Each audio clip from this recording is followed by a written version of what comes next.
They finally grounded me. Shit. You're a damn good flyer. You are fined 2 credits for violation of the verbal morality statute. I'll be right back. They seem to be friends, yet he speaks to him in the most profane manner. Well, if you had read my study, you would know that this is how insecure heterosexual males used to bond. I knew that. Thanks a lot, you shit John Spartan, you are fined. John Spartan, you are John Spartan, you are John Spartan, you are fined 5 credits for repeated violations of the verbal morality statute. So much for the seashells. See you in a few minutes.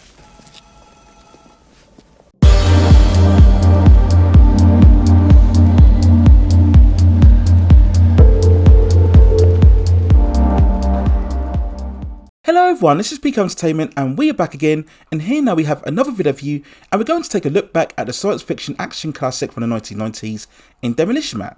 Released on October the 8th, 1993, it has iconic action superstar Sylvester Stallone in the lead role, starring alongside Wesley Snipes, Sandra Bullock, Nigel Hawthorne and Denis Leary, and it was directed by Brambilla. Now the story of Demolition Man begins in a dystopian Los Angeles from 1996, where we see rogue LAPD officer John Spartan in his latest pursuit of notorious criminal Simon Phoenix. Spartan infiltrates a large warehouse building where Phoenix is supposedly holding hostages captive.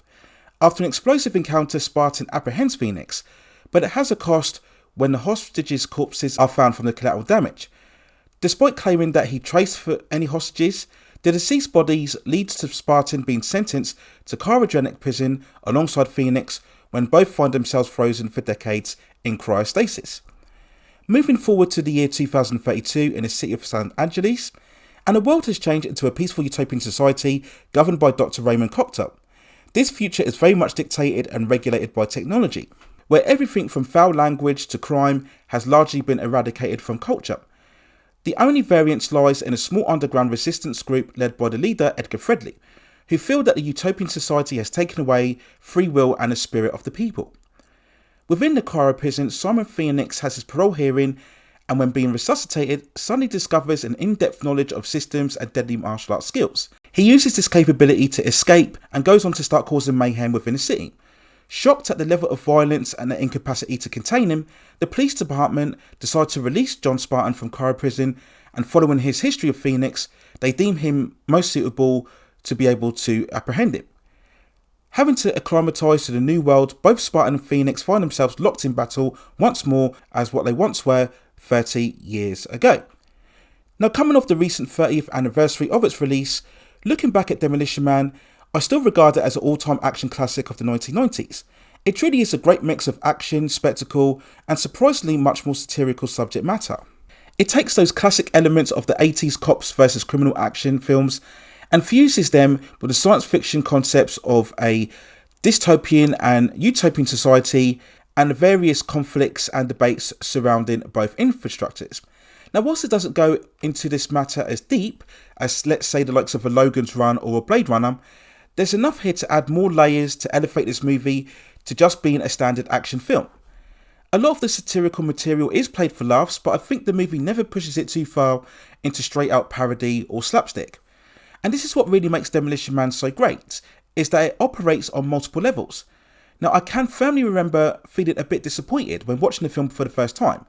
It didn't seem to quite deliver on the much more darker, cyberpunk, future actioner that was promised very much from the trailers. So yes, I was slightly caught off guard by the more comedic moments in the movie. But make no mistake, when we do get the action, I think the movie delivers. The opening sequence alone is absolutely great, as we see Spartan doing a bungee jump from the helicopter and taking up various guards within the warehouse before carrying Phoenix outside to a massive explosion, all real, all fantastic to watch on the massive screen. And all of the confrontations between Phoenix and Spartan are absolutely fantastic. Whether it's their first meeting in the future where we see them battling it out within a museum, we get lots of shootouts and fight sequences, lots of back and forth between them both. We have a great car chase sequence where we see them battling once more whilst weaving their way outside the traffic. And I also love the climatic fight between them within the cryo prison, where we have some fantastic choreography and quick edits, very much aligning to the screen actor's own persona, as we see Spartan's roundhouse punches coming against Phoenix's more fluid martial arts skills. It's a truly great fight sequence, and I think it's actually one of the best ever movie fight scenes in history. But as mentioned before, the movie does have a satirical edge and commentary. where we see people being much more regulated by technology. And again, we get that running commentary of whether free will is being taken away or controlled. As a result, does a better piece give seed to a much more harder disharmony? Why can't we find a balance between the two? And again, it's played much more for comedy, but the insight is there overall within the movie.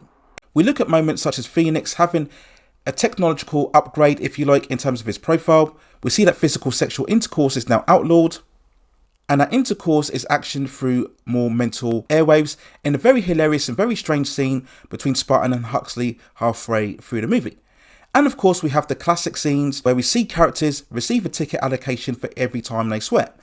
And moments like this have given the movie much more resonance, very much in today's culture, where we have the never-ending discourse regarding cancel culture, silencing of free speech. And whilst other movies would have been far more heavy-handed with these themes, I think Demolition Man is much more subtle and witty and even more funnier, and these moments never derail the overall more serious action beats within the story. We then took off the performances, and once more I think it's great to see Sylvester Stallone much more loose and charismatic, proving again that he can have an engaging presence outside both the Rocky and Rambo franchises. Wesley Snipes is absolutely fantastic as Simon Phoenix, proving even more watchable and clearly having great fun in the villainous role, showing once more what a star performer he would become throughout the 1990s. And of course, we can never go without talking about this movie without mentioning the absolutely beautiful Sandra Bullock, rising to prominence within the industry, starting with this movie, all stunning and endearing and charming and extremely easy on the eye in her police uniform and her tight trousers, performing all of those martial arts kicks. I also like the musical score from Elliot Godefell, providing much of that pomp and energy into the film, giving it very much more of a comic book adventure type of tone. So when we go on to the movie's overall release, and in terms of its box office, it was overall a decent performer, grossing over 151 million worldwide from a budget of around 45 to 75 million. Alongside the earlier big success of Cliffhanger in the same year, Sylvester Stallone had cemented his major cinematic comeback into a mainstream box office superstar, proving again that he could be viable outside both Rocky and Rambo. And this was very significant given his misguided direction into comedy with the likes of both Oscar and Stop or My Mum Will Shoot. Wesley Snipes would continue his ascendance into a mainstream superstar, following the likes of both Passenger 57 and also White Men Can't Jump. And as mentioned, this movie really introduced the movie world to Sandra Bullock, looking stunningly beautiful, and she would go on to become one of the most prolific actresses of the 1990s, going on to star in big hits such as Speed, The Net, Whilst She Was Sleeping, and also A Time to Kill. And when I look back at Demolition Man, I still think overall it remains a great movie. Again, not quite the hardcore actioner that you would certainly deem it to be on the surface, but in many ways it's even better because it's much more of a supremely entertaining and rewatchable movie many years after its overall release. So there's my overall thoughts and feelings when looking back on Demolition Man. Still very much an action classic from the 1990s.